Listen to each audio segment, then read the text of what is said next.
নমস্কার বন্ধুরা, সুপ্রভাত সবাইকে। কেমন আছো তোমরা সবাই? আশা করছি সবাই খুব ভালো আছো।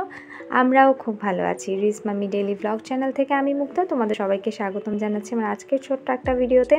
কাছে এবং দূরে যে যেখান থেকে আজকে আমার এই ছোট্ট ভিডিওটা দেখছো সকলকে অসংখ্য ধন্যবাদ। আশা করবো একটা লাইক এবং একটা কমেন্ট করে অবশ্যই তোমরা যাবে। তো চলো ভিডিওটা শুরু করা যাক। আজকে সকালবেলাতে এইটুকু ফুল দিয়ে পুজোটা শুরু করলাম। সকাল সকাল ছেলেকে স্কুলে দিয়ে এসে পুজোটা করে নিচ্ছি।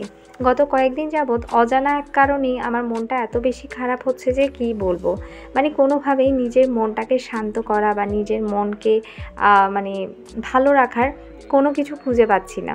খুব অস্থির রকমের অস্থির হয়ে আছে বলা যায়। তো ওই জন্য এরকম যখন আমার থাকে বা হয়, ভগবানের শরণাপন্ন হওয়া ছাড়া আসলে আর কোনো উপায় তখন থাকে না। তো তোমাদের কারো যদি এরকম হয় তাহলে আমাকে একটু জানিও যে তোমরা কি করো। আমি এই সময়টায় যেটা করি সেটা হচ্ছে ভগবানের পুজো করি। তাই সকাল সকাল ভগবানের পুজোটা করে নিচ্ছিলাম যাতে মনটা একটু শান্ত হয়, মনটা একটু যাতে স্বাভাবিক হয়, কিন্তু কোনোভাবেই না করতে পারছি না। গত 2 দিন যাবৎ নিজের মনের সাথে নিজেই যুদ্ধ করে যাচ্ছি বলতে পারো। কিন্তু নিজের মনটাকে ভালো রাখার দায়িত্ব তো নিজেকেই সব কিছু করতে হবে। কেউ এসে তো বলে দেবে না যে তোমার মনটা এই জন্য খারাপ, এটা করো ওটা করো। তাই কি করব বুঝতে পারছি না। এর জন্য ভগবানের কাছেই বলছি যে আমার মনটা প্লিজ শান্ত করে দাও, অ্যাটলিস্ট ভালো করে দাও। কারণ মনটা যদি ভালো না থাকে কোনো কাজ করেই কিন্তু শান্তি লাগে না বা কোনো কিছু করাও যায় না, কোনো কিছুতে মনোযোগী বসানো যায় না। তো সেই হয়েছে আমার। তো যাই হোক, পুজোটা মোটামুটি শেষ করে নিয়েছি। আর পুজোর পুরোটা সময় বা পুজোর আগে পরে শুধু ভগবানকে একটাই কথা বলছি, আমার মনটা ভালো করে দাও যাতে আমি সবাইকে ভালো রাখতে পারি। কারণ নিজের মনটা যদি ভালো না থাকে তাহলে সংসারের সবার মনটা ভালো রাখবো কী করে বা সবার মঙ্গল কামনা করবোই বা কী করে, তাই না? কথাগুলো ঠিক আছে কি না বা কোনো ভুল আছে কি না সেটা কিন্তু অবশ্যই আমাকে জানিও বন্ধুরা, যদি আমি কোনো কিছু ভুল বলে থাকি। তবে এই মুহূর্তে নিজের মনটা ঠিক করার জন্য সবথেকে যেটা বড় কাজ সেটা হচ্ছে ভগবানকে ডাকা। সেটাই করে নিলাম, আর করে নিয়ে আজকের সকালটাকে শুরু করছি।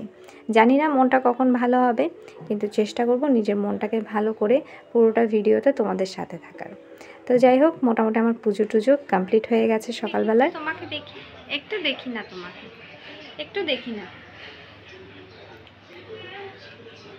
চুল কাটার পর আসলে তোমরা কেউ দেখো নাই ওকে। গত পরশুদিন আমি গিয়ে হচ্ছে চুল কাটায় আসছিলাম, আর এখন এটা হচ্ছে ওর চুলের স্টাইল। তবে এর আগে দেখেছো যে আমি সবসময় ওকে ঘরের মধ্যে চুল কাটাতাম, হয় আমি না হয় ওর বাবা, কেউ একজন কেটে দিতাম। কিন্তু গত পরশুদিন একদম জোর করে সেলুনে নিয়ে গিয়ে হচ্ছে চুল কাটিয়ে দিয়েছিলাম। অনেকটা বড় হয়ে গেছিলো আর চুলের মাথার স্ক্যাল্পে না ওর অনেক নোংরা জমে গেছিলো। এরপর হচ্ছে ওকে নিয়ে আমি মোটামুটি খুব যুদ্ধ করে চুলটা কাটিয়েছি। সেখানে আসলে ভিডিও করতে পারিনি, না হয় অবশ্যই তোমাদের সাথে শেয়ার করতাম। নেক্সট টাইম যখন কাটতে যাব সে অবশ্যই শেয়ার করবো। এই হচ্ছে ব্যাপার স্যাপার। আর আমার রিয়ানকে কেমন লাগছে সেটা কিন্তু অবশ্যই কিন্তু তোমরা সবাই জানিয়ে দিও। দেখি তোমাকে দেখো কেমন লাগছে সেটা কিন্তু অবশ্যই জানাবে। ঠিক আছে বন্ধুরা, চলো তাহলে ওদিকে পুজো টুজো দিয়ে আসে। শ্রীধানের বাবাও উঠেছে, রিয়ান উঠেছে। এখন হচ্ছে ওদেরকে খাওয়া দাওয়া দেবো। খাওয়া দাওয়া দিয়ে তারপর হচ্ছে রান্নার দিকে যাবো আর কি। তো চলো। সকালবেলার সব কাজকর্ম শেষ করে এখন রান্নাঘরে চলে এসেছি দুপুরের রান্নার কাজ করতে, দুপুরের রান্নার জন্য সব কিছু রেডি করতে। তাই ফ্রিজে দেখলাম অল্প স্বল্প যা সবজি আছে সব কিছু দিয়ে একটা মিক্সড ভাজি হবে। একটা মিক্সড ভাজিতে বসিয়ে দিলাম। আর এটা রাইস কুকারেই বসাচ্ছি, কারণ ভাজিটা হতে একটু সময় লাগবে, যাতে গ্যাসটা অতটা বেশি অপচয় না হয়, তার জন্য আমি রাইস কুকারে বসিয়ে দিয়েছি। আর এদিকে মাছটাকে ভাজা করে নিচ্ছি। আজকে হচ্ছে মাছের ঝোল করব শিম দিয়ে।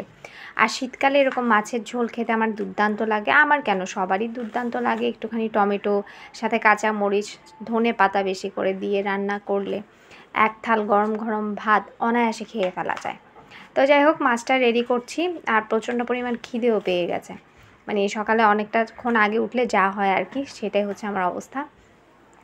আর এখানে যে আমার হ্যান্ডেল ভাঙা কড়াইটা দেখতে পাচ্ছ, এটা কিন্তু একটা ইতিহাস আছে। তো আজকে সেই ইতিহাসটা তোমাদের সাথে হচ্ছে আমি শেয়ার করব। এই কড়াইটা না আমার বিয়ের পর 3-4 মাস পর আর কি আমি নিজে কিনেছিলাম। আমার শাশুড়ি মায়ের যে কড়াইগুলো ছিল সেগুলো সব বড় বড় ছিল, রাতে খুব ঝামেলা হতো। আর যদি বলি ননস্টিক কুকার তাহলে ও সব আছে, কিন্তু আমি যেহেতু বাঙালি মানুষ, আমার না আসলে এইসবে রান্না করতেই বেশি ভালো লাগে। ওই ননস্টিকের মধ্যে আসলে রান্না করে আমি একদম সুবিধা করতে পারি না, এই হচ্ছে সমস্যা।